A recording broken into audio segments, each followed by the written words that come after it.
The internet is full of information and guesses. Kate Middleton is ashamed of her disease and is embarrassed to tell the public about it. Of the many rumors floating around the internet, this is the most discussed and plausible. The British are inquisitive people, and when it comes to royalty, they are also sentimental. The King's subjects put forward different versions about the possible diagnosis of the Princess of Wales, some of which are as scary as diverticulitis. The Yellow Press, which uses all kinds of rumors, gossip, and other information to publish sensational material, got its name for a reason, because it publishes obviously unverified and sometimes twisted facts.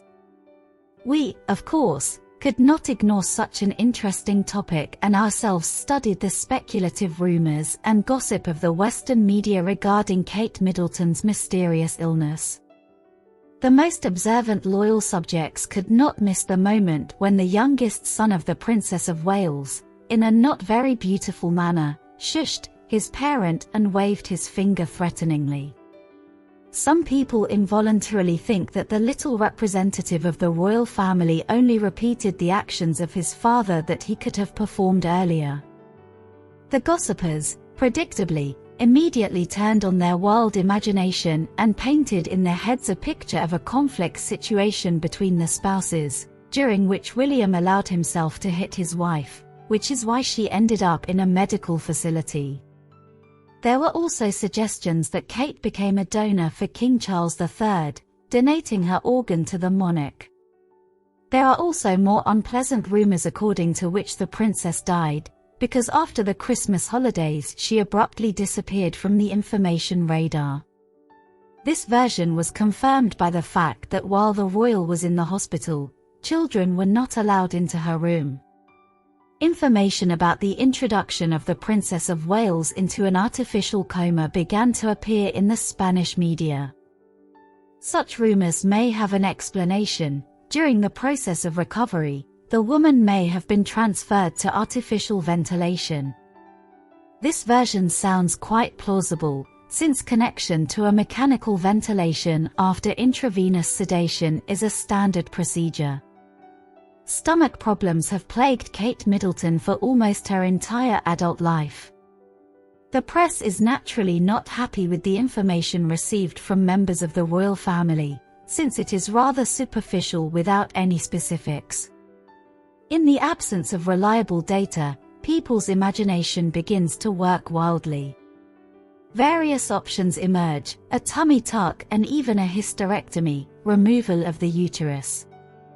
A more truthful version is that Kate has Crohn's disease or ulcerative colitis. Here are the words of one of the residents of Foggy Albion: Kate's long stay in the hospital due to abdominal surgery leads me to believe that a total colectomy was performed followed by an ileostomy. But the development of diverticulitis can be triggered by stressful situations, improperly selected diets, or an unbalanced diet.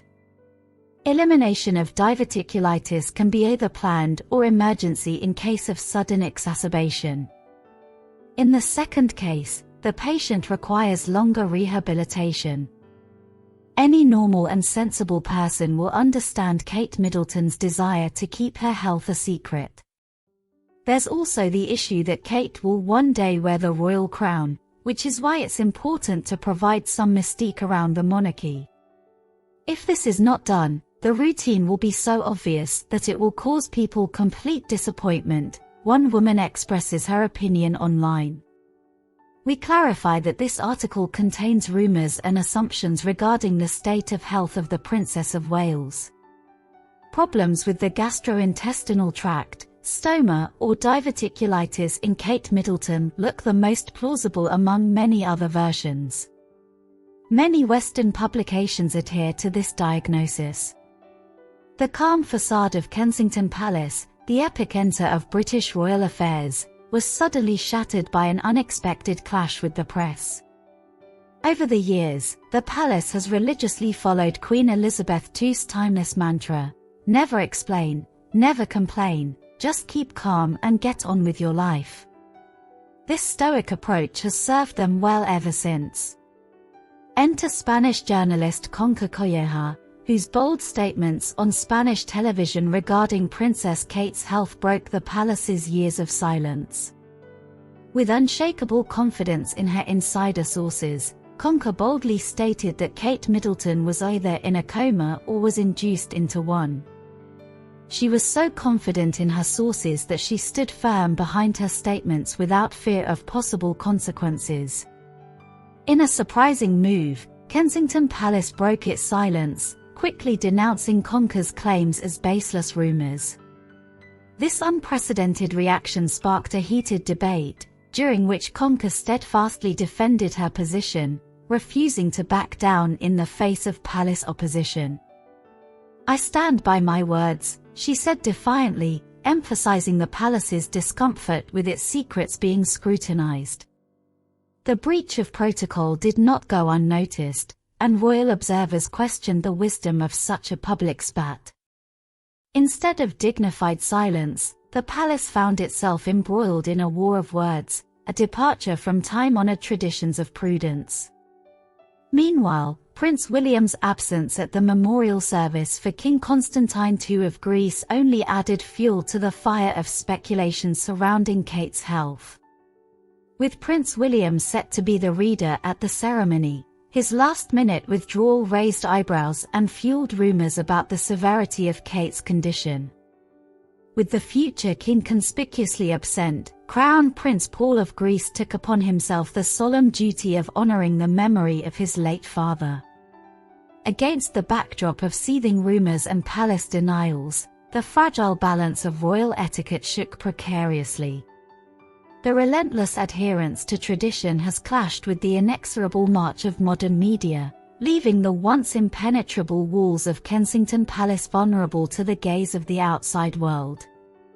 The royal event was led by Queen Camilla, while King Charles is still busy with cancer treatment.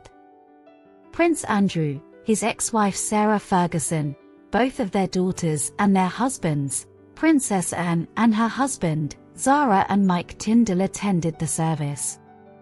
Of course, William's children were not present at the service, but for some reason this was noted separately.